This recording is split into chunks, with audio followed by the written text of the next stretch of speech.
Welcome to another video, and today we're gonna go back to the Book of Inventions by Ian Harrison. Several weeks ago I made a video reading a few pages, a few inventions from this book in a whispered voice, and I got a request to make a similar type of video but soft spoken, which I'm going to do today. So I'm going to randomly open on a page that seems interesting to me, and let's look at this one right here.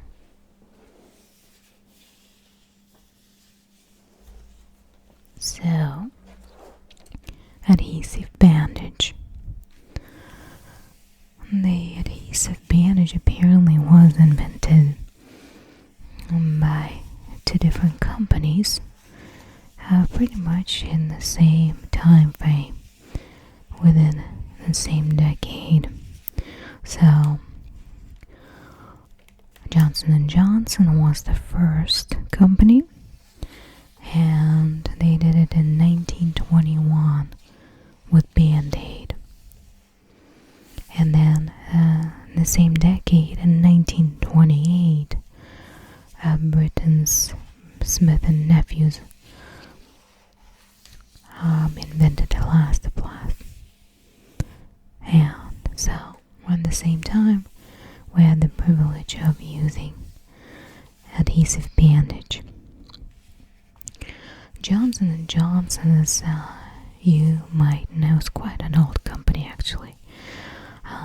They were founded in 1885 as a surgical dressings manufacturer, and have been mostly producing surgical tape, gauze, but not necessarily adhesive bandages. And so one employee who was working at the company, his name is Earl Dickinson, invented J&J Band-Aid adhesive bandage. He invented it in 1920, but officially it was launched commercially in 1921.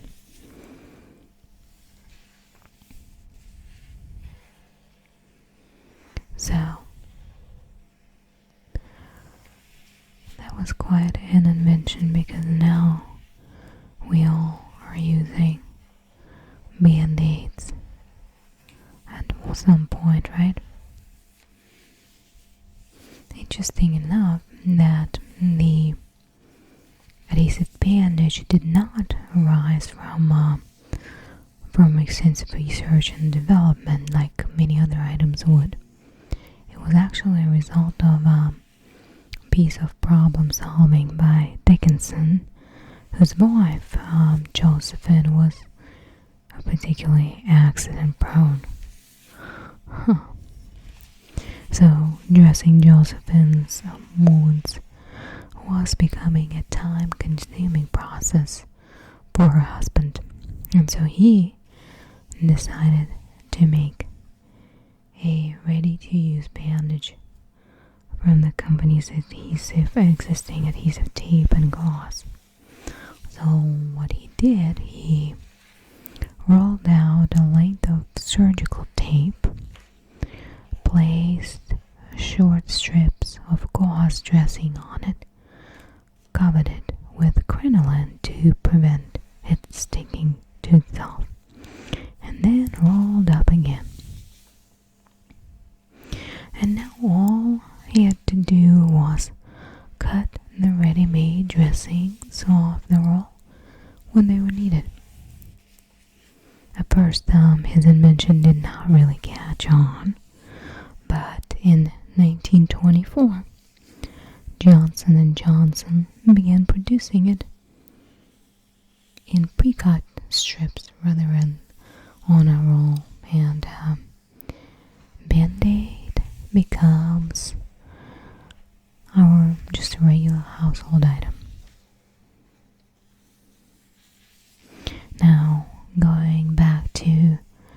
second company that invented adhesive bandage in 1928. That bandage was used originally as a treatment for varicose ulcers. In 1856, Thomas Smith established a business as an analytical and pharmaceutical chemist in Hull, England, and 40 years later his nephew, Horatio, became in charge of the company and invented the new elastic adhesive dressing. And same with J&J, was kind of slow to catch on until a surgeon published an article saying that this new dressing was of benefit to patients suffering from varicose ulcers.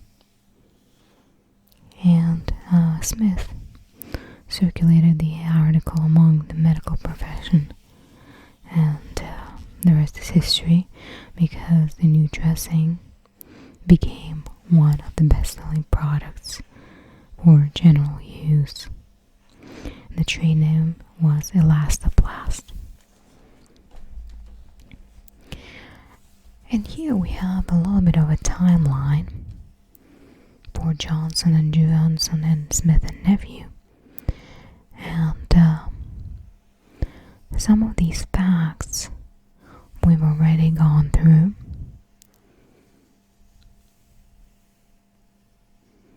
So we're not going to really repeat it. And at times they have these little boxes here. And they're titled Did You Know? And in those boxes you can read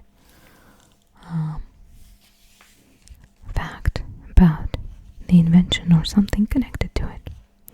So here it says that J&J started producing its famous baby powder in 1890, and that was a direct result of its work in surgical dressings. A doctor wrote to the company to say that one of his patients was suffering from a skin complaint as a result of using adhesive surgical tape. So the company started to include a tin of talcum powder with the tape. And soon the talc was just as popular as the tape itself. And Johnson's baby powder was born.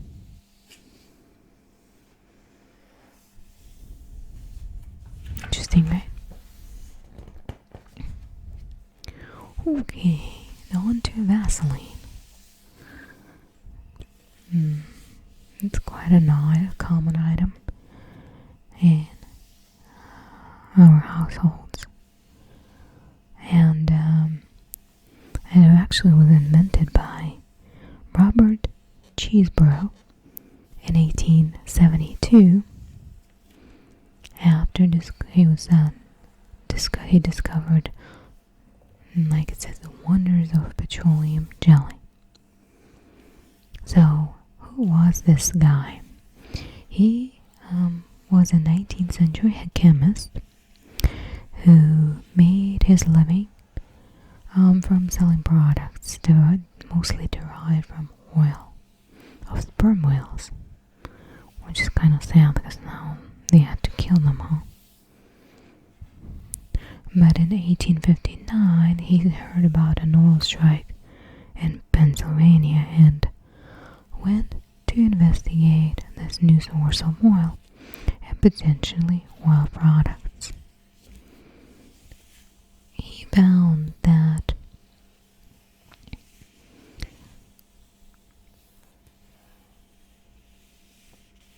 there basically a jelly-like substance called rod wax. And it was kind of a nuisance to the riggers because it clogged up the trails. So that what they would do is simply scrape it off the drilling equipment and throw it away.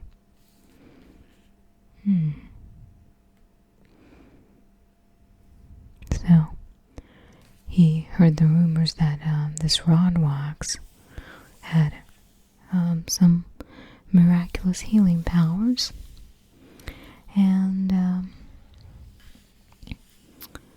mostly when it was applied to cuts and burns, people claim that the cuts and burns healed much quicker.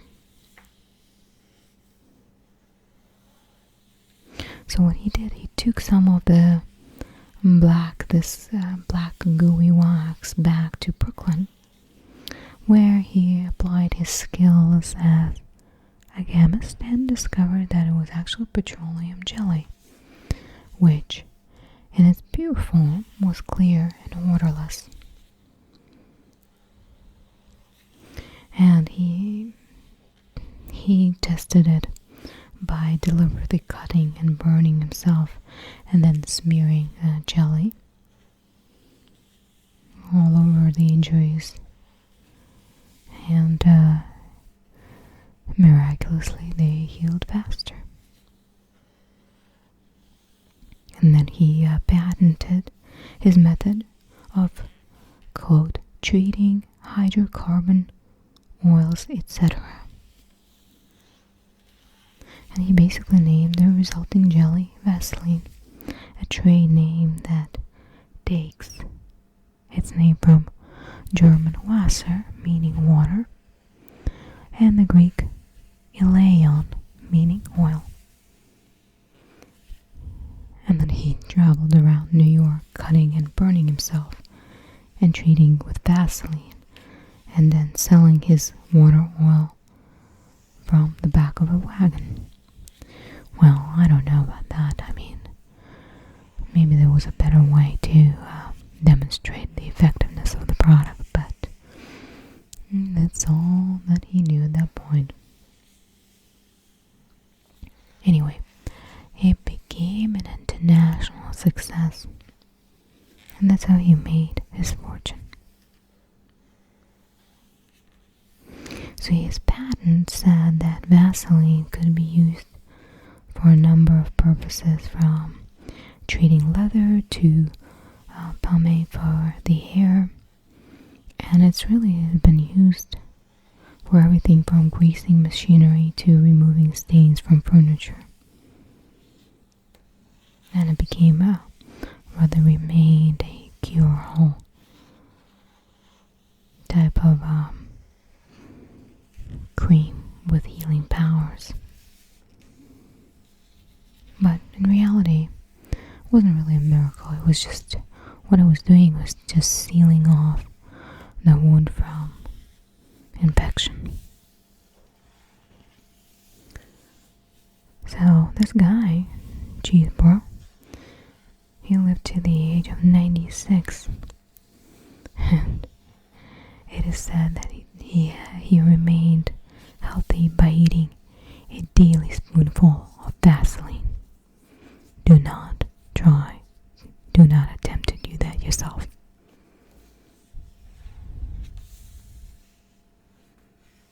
Oh, did you know that the original name of English rock band Elastica was Vaseline?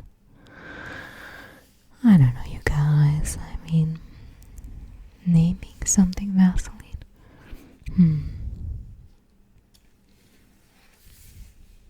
Okay, moving on.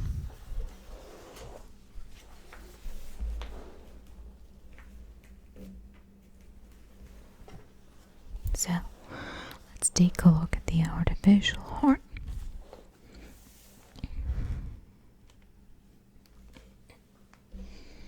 So, the first artificial heart to serve as a permanent replacement for a human heart was the Geographic 7.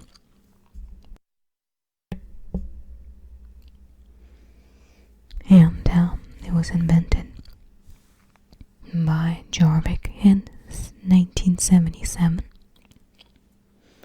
and implanted by surgeon William DeRise in the body of a 61-year-old dentist, Barney Clark, in 1982.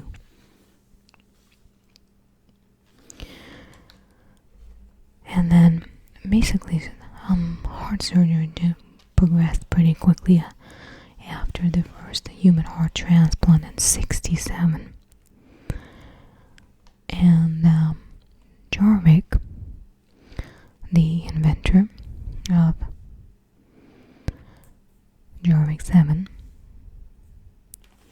knew that he was not alone in thinking that it might be possible to actually replace a defective human heart with an artificial one.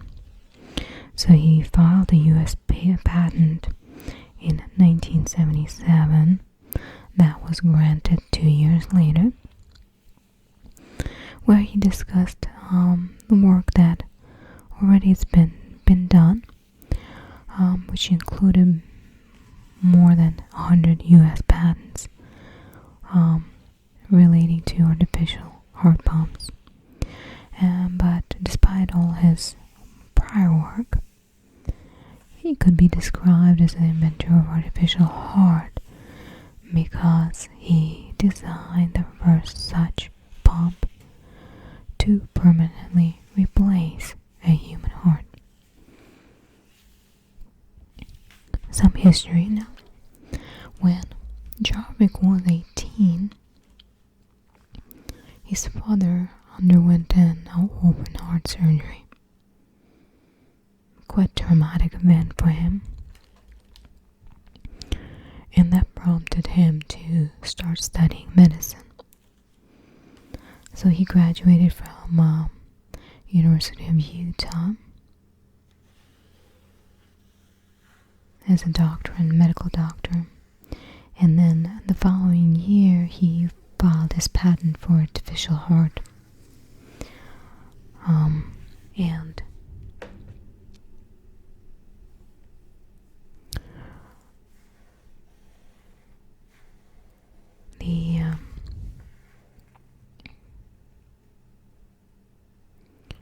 in 1982, the surgeon William DeRise implanted the Geographic 7 in Barney Clark, who actually survived for 112 days.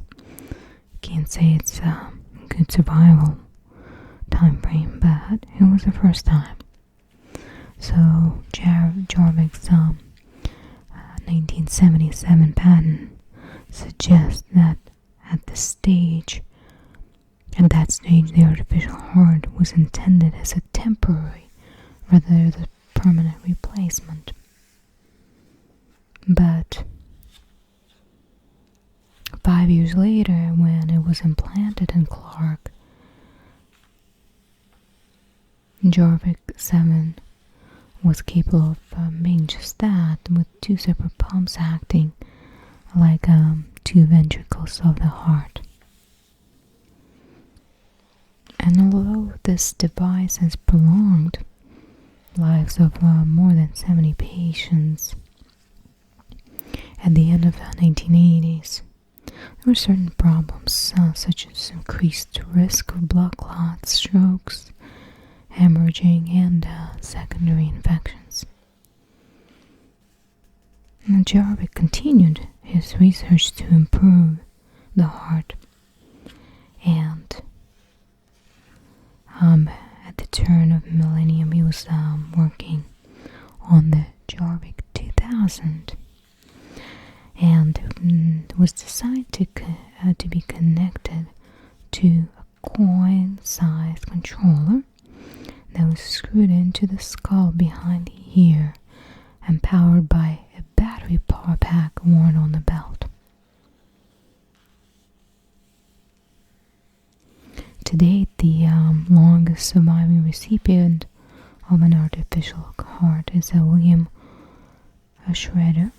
He received a Geographic 7 on November 25th, 1984,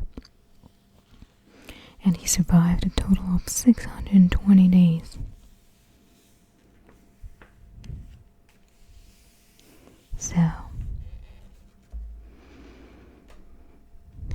interestingly enough, that although artificial hearts have helped many patients, they still have not improved enough to match the real heart. The longest surviving recipient of a human heart was Dirk van Zyl in South Africa, who lived for 23 years and 57 days after his operations in 1971, compared with life expectancy of about 2 years for the recipient of an artificial heart. So the real thing is really the real thing.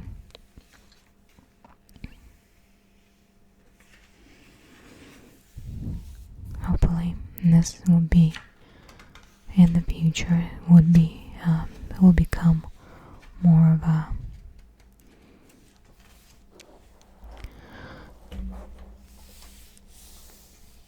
sustainable solution, and we won't need many real hearts to maintain life, and those artificial hearts could be used more often. Now let's see if there's any other interesting articles.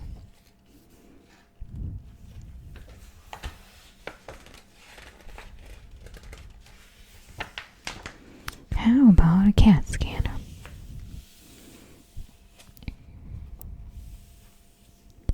So, the discovery of X-ray photography in 1895 was a huge deal to medicine, really.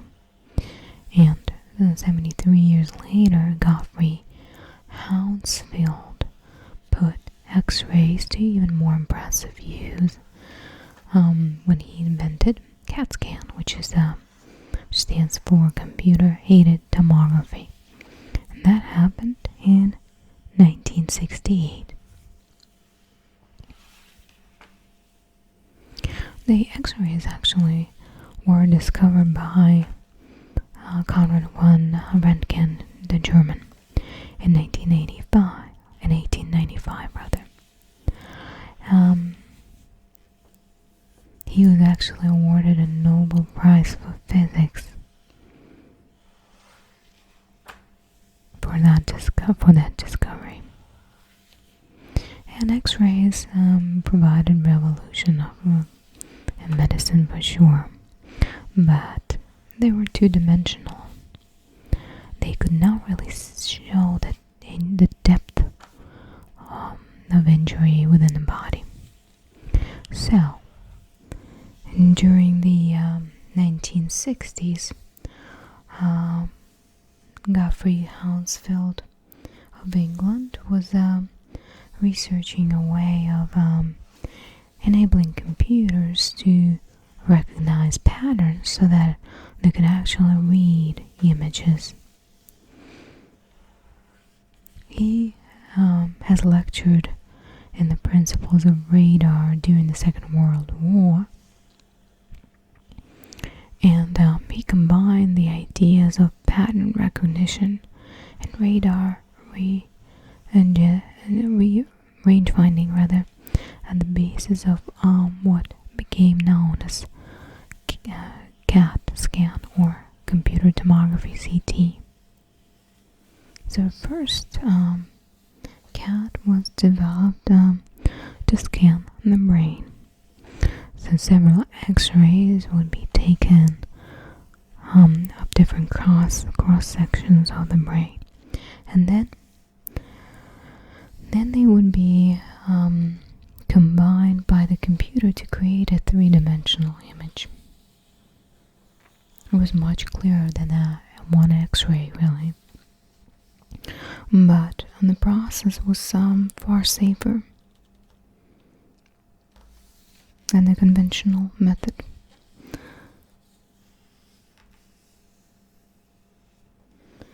And in the past, that conventional method involved introducing chemicals to the brain in order to be able to create a decent X-ray image. Hounsfield filed for this idea in 1968. But although the principle itself worked, computer technology was not far enough advanced to make a practical CAT scan. And so early prototypes took over 4 hours to scan an object and then produce a computerized image. The first decent CAT scan was built by EMI in 1971, for scanning the brain. And by 1975, full body scanners were available. It's pretty amazing. As you might know, CAT scans still deliver quite a bit of radiation to a human, much more than you should have in a whole year. But you always have to look at pros and cons of treatment. And at times those pros outweigh the cons. And just kind of like when you take prescription medicine that comes with side effects.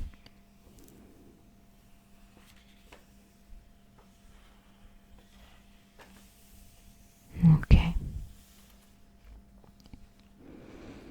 So, I hope this was a little bit educational for you guys and somewhat relaxing.